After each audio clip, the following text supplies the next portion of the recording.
Webuwongeredde olwaleero ng'ebyalo 606 ebikola disitulikiti y'e Luweero bimaze okusalawo abantu 4 abagenda okukwatira ekibiina kya NRM bendera mu kulonda kwa bonna okwa 2021. Okulonda kuno kubadde kwa mirembe era okusinziira ku nsonda ez'enjawulo okulaga nti tewabaddewo buvuyo bw'amaanyi. Njagala okwogerako ne akwatwala ebyokulonda mu kibiina kya NRM mu disitulikiti y'e Luweero asobole okuba nga atubuulira embeera nga bw'etambudde n'ekiseera kino kiki kye bali mu kukola essaawa eno. Ssebo nsanyusa okubuulira tubuulire ku mannya.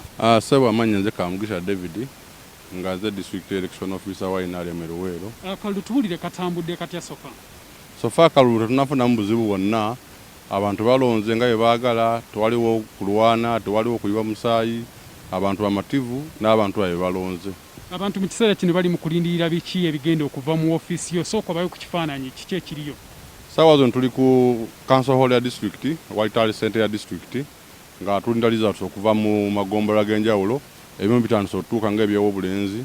So tulindiridde okukola abantu tutalingira wano ffenna ne candidate nga bwe bali ne be agents baabwe batasobodde kujja, tulabe nti kye tujja ku ground kye tutalinga wano tujja kuva wano nga tufunyeemu agenda okukwatira NRM flaga ku omukyala ne constituency MPs. Ye mwami David Kamugisha yatwala ebyokulonda mu kibiina kya NRM. Mpozi okuwaako ebitonotono bye nsobodde okuŋŋaanya mu ggombolola ye bamunandika Dr. Jesse Muyingo inawanguddeyo akalulu afunye obululu 4,685 ate nga alindawula afunye 766 mu ggombolola ekikyusa Dr. Muyingo afunye 3,663 ate alindawula alina 1,379.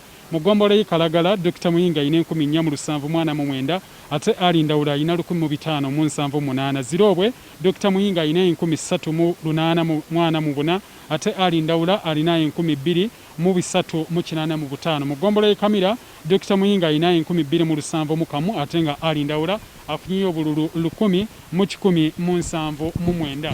Ku bifo ebirala bye nakafunako ye Wobulenzi Town Council ku kifo ky'ababaka bakyala Phoebe Namulindo afunye obululu 494 ate Liya Nakate afunye obululu 365.